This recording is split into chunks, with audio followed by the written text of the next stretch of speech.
It was a rare Q&A. The President of the United States face-to-face with concerned citizens during a CNN town hall Thursday night. The topic, gun safety and gun rights. President Obama made the case for the executive actions he announced earlier this week, saying his proposals balance the need to prevent gun deaths with the Constitution's right to bear arms. I respect the Second Amendment. I respect the right to bear arms. I respect people who want a gun for self-protection, for hunting, for sportsmanship. But all of us can agree that it makes sense to do everything we can to keep guns out of the hands of people who would try to do others harm or to do themselves harm. Earlier in the day, House Speaker Paul Ryan wrote off the president as someone who put too much emphasis on limiting access to guns at the expense of Second Amendment rights.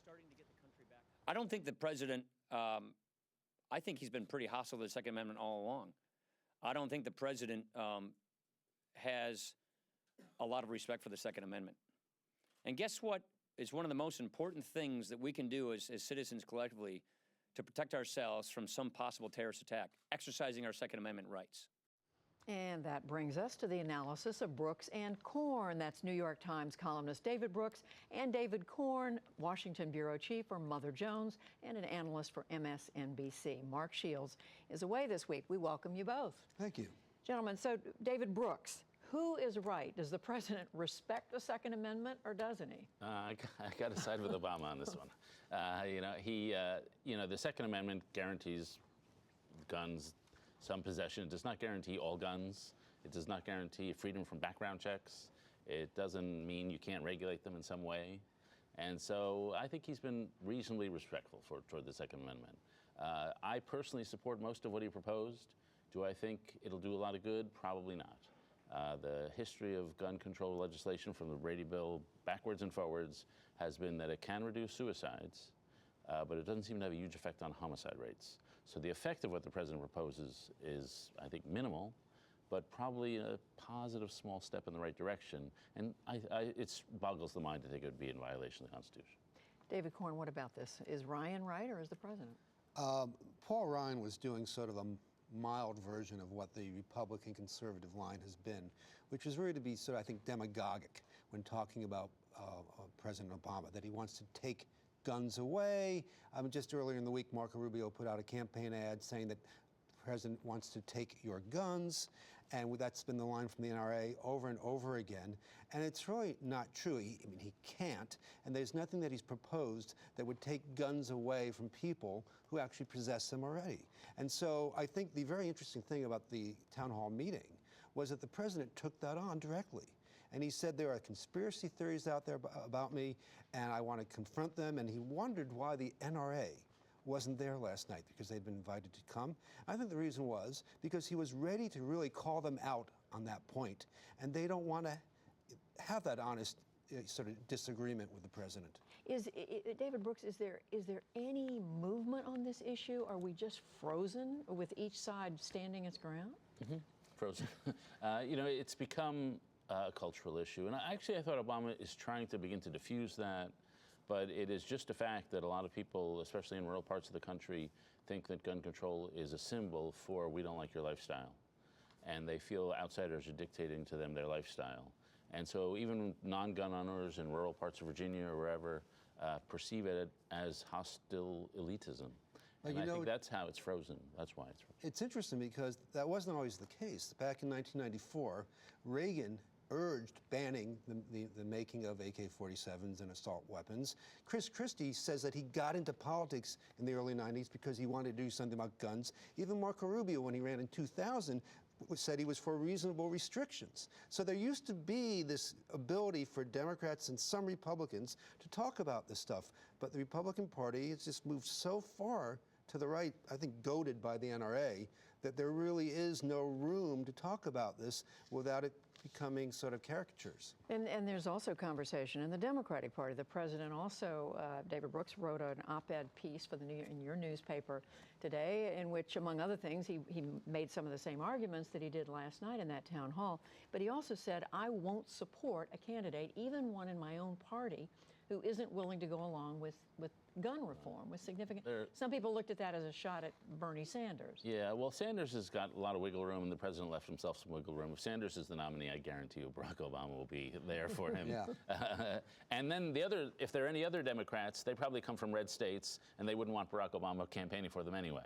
So to me, that was a sentence without much meaning. And in reaction to that, evidently, or at least because of it, David Corn, you had Hillary Clinton's campaign today pointing out that what some of the past votes of Bernie Sanders on. What is that all about? Well, guns? The rap on Hillary Clinton within the Democratic Party has always been that she's not progressive enough. And Bernie Sanders, obviously, on issues of the economy and financial reform and in foreign policy, is to her left and probably more in line with a lot of people with the Democratic primary voters. So guns is one place where there is a little distance. It's not a great difference, but there is some distance. You look at some past votes where she is more progressive than Bernie Sanders. And so any chance the Hillary Clinton campaign has to make something out of that, they did. So they leaped upon the Obama op-ed today to point out, well, maybe he won't campaign for her, or just, at least to suggest that, So which I don't think is a possibility. But is that something that makes a difference in Iowa or New Hampshire, which are coming up in a few weeks? No. I don't think. There's only one small group of people who vote on the gun issue, and that's the NRA.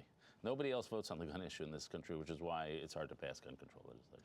Well, I want to ask you about, there's more to talk about the Democrats, but on the Republican side, you're seeing, yes, you saw this Clinton-Sanders back and forth, but on the Republican side, among David Brooks, among the so-called establishment Republicans, they're taking more pot shots at one another. You're hearing a lot of back and forth between Rubio and Cruz, between Rubio and Christie and so forth. What's going on over there? Or is anybody making any headway among that group? Yeah, Ted Cruz is making headway. You begin to see little signs of liftoff. Trump's sort of ceiling out, Carson's collapsing, and Cruz is somehow beginning to get some momentum in Iowa and elsewhere. And so people are either mimicking him, which Rubio's doing a little by adopting some of the dark and satanic tones that Cruz has. And so What did you? Let me just add. What did you just say? well, if you watch a Cruz speech, it's like, we've got this enemy, we've got that enemy, we're going to stomp on this person, we're going to crush that person, we're going to destroy that person. It is an ugly world in Ted Cruz's world. And it's combative, and it's angry, and it's apocalyptic. Well, if you go to a speech from his dad, who's a pastor, evangelical, Rafael Cruz, it actually is satanic. I watched a speech in which he said Satan was behind the Supreme Court decision to legalize gay marriage. So it's not too... Okay, well, I withdraw the satanic. You're being Ted metaphorical, Cruz. but sometimes it's literal. Mephistopheles, maybe. but it's dark and combative and frankly harsh. It's a harsh. He gets some jokes in the beginning, but then it's just, we have enemies. We're in an apocalyptic situation. We're on the edge of the abyss. You need a tough guy to beat that back. And that's his personality. That is not Marco Rubio's personality. Right. He is a sunny optimist. He's been running the Youthful Optimism campaign, but he's beginning to prevent Cruz from getting liftoff, to mimic sort of that, get a piece of that. I personally think it's a mistake because inauthenticity almost never works. And so if Cruz starts to go like, if Rubio starts to go like Cruz, he just doesn't look like himself, and that bothers people. I think the interesting dynamic is a few months ago, the conventional wisdom, which has been wrong at every turn of this campaign, was that Trump would kind of fade by the beginning of the voting, and there'd be a couple of different spots for people to land in. And right now, Trump hasn't faded. Cruz has sort of moved up, but he's not an establishment candidate. So that's left the so-called establishment candidates, whether it's Rubio, Kasich, Christie, whoever you put in that group, fighting for third place.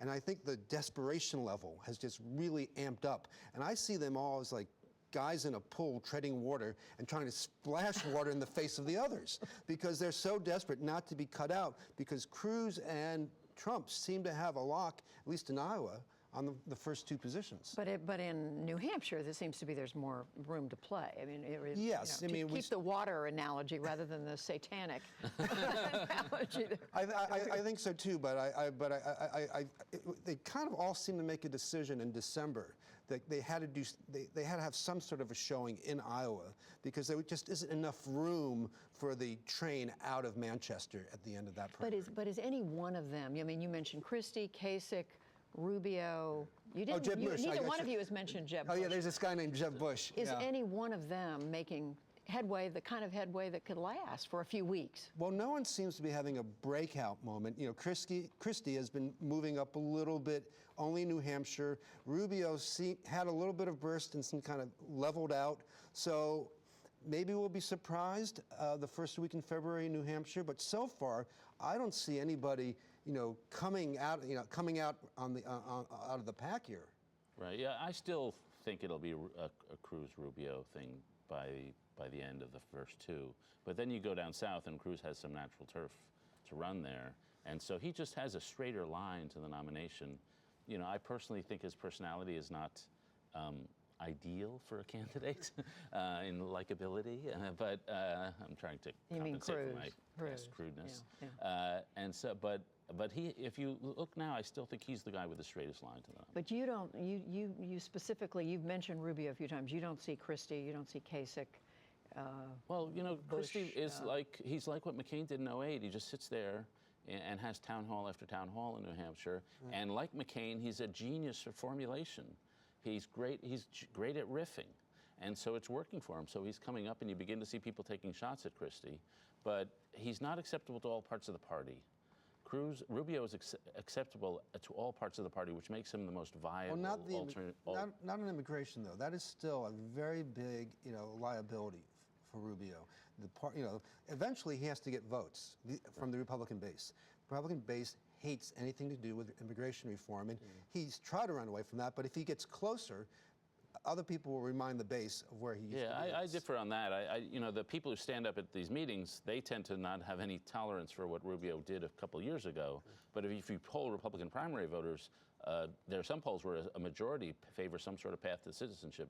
So that among the actual voters, the silent majority, there's a lot more flexibility than you would think if you just listen to the questions at the town halls. Yeah, you get the sense Republican primary voters may be struggling. Those who haven't decided yet may be struggling still about what to do.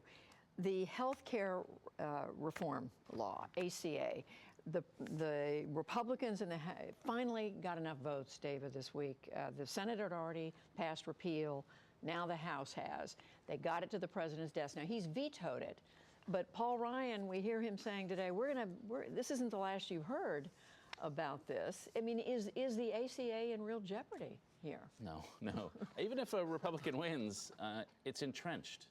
I mean, the systemic disruption that would be caused by simply getting rid of it would be catastrophic for a lot of companies and a lot of actual people who are actually doing stuff on the ground. If a Republican got in, it would change a lot.